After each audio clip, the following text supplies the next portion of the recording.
What if I told you that the bloke who sold his Holden for $8,000 in the 1980s missed out on a seven-figure payday? Australian muscle cars have become some of the most valuable collector items on the planet. From the roaring V8s of Ford Falcons to the iconic Holden Monaros, we're about to show you 5 Aussie legends that have skyrocketed in value. One of them sold for 100 times its original price, and you won't believe which one tops our list. Number 5. The birth of an icon, 1968. Holden HT Monaro GTS 327.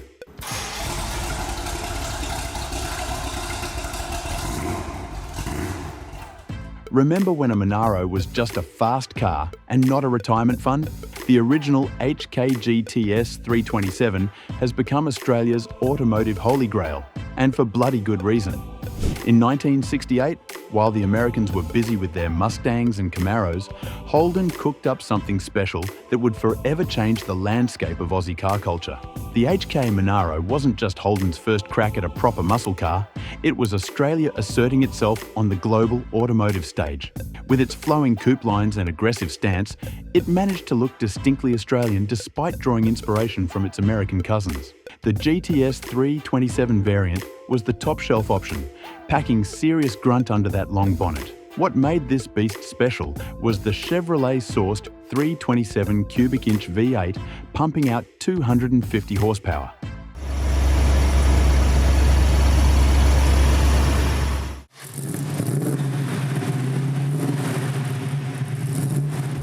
That might not sound mental by today's standards, but in 1968 Australia, it was enough to make your mullet stand on end.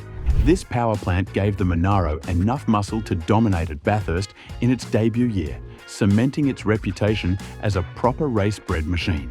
Here's where it gets interesting for collectors. Holden only built about 1,500 GTS 327s, and most of them were treated exactly how you'd expect a muscle car to be treated. Thrashed within an inch of their lives. Blokes modified them, crashed them, and generally used them as intended, never imagining they'd become more valuable than beachfront property in Sydney. The rarest of the rare is the Warwick Yellow HK GTS 327 with black interior. With fewer than 10 believed to exist in original nick, these unicorns command eye-watering sums when they surface. What cost your old man $3,790? Brand new now fetches north of $500,000 at auction. A better investment than almost anything else from that era. Number 4. Blue Oval's first thunder, 1969. Ford Falcon XW GTHO Phase 1. There we go. $500,000 for a Monaro might make your eyes water, but Ford's answer to the Holden muscle car commands even steeper prices these days. While Holden had made the first move in Australia's muscle car wars, Ford wasn't about to sit back and let their arch-rival take all the glory. Their response came in the form of the 1969 XW Falcon GTHO Phase 1, a car that would forever change the Australian performance landscape. The GTHO was technically marketed as a handling option package, but anyone with a pulse knew this was Ford's cheeky code for high output. This wasn't just marketing spin. Ford meant business.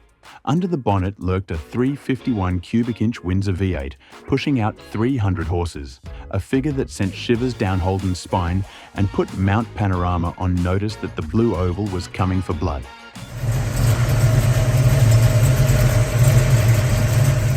Ford produced just 260 of these beasts, each rolling out of Broadmeadows with a sticker price of $4,200. Like most performance cars of the era, many met their fate on racetracks or in the hands of enthusiastic drivers who flogged them mercilessly. These weren't collector pieces back then. They were tools designed to dominate Bathurst, not investments to be tucked away in climate-controlled garages. The most coveted examples today are those finished in candy apple red with black interior. With fewer than 20 believed to exist in original condition, these red rockets represent the holy grail for Ford collectors. When they do surface at auction, the bidding gets fierce, with pristine examples commanding between $450,000 and $750,000. These prices have created a special kind of regret among middle-aged Aussie blokes who sold theirs for peanuts in the 80s, often to fund house deposits or family cars. Number 3. The Sleeper Champion, 1969 Holden HT Monaro GTS 350. While Ford fans weep over their lost Falcon GTHOs, Holden enthusiasts face a curious paradox: the difficult second album that actually outperformed the original. The 1969 HT Monaro GTS 350 lives in the shadow of its groundbreaking predecessor, but true connoisseurs recognize it as the technically superior machine. After the HK's success, Holden's engineers didn't rest on their laurels. They quietly addressed every weakness while introducing a more potent heart: the Chevrolet 350 cubic inch V8, pumping out a healthy 300 horsepower.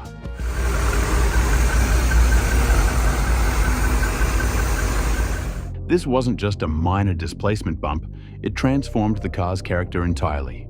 The real magic happened underneath, where most casual observers never looked.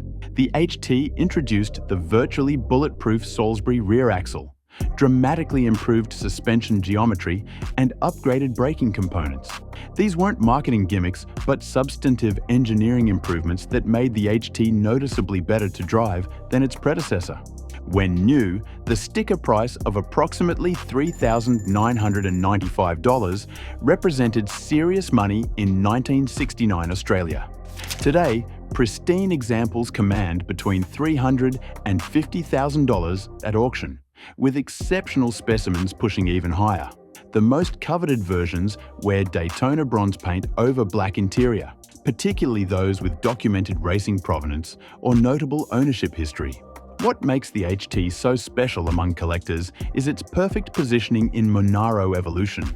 More refined than the raw first generation, but unburdened by the compromises that would later affect the HG model.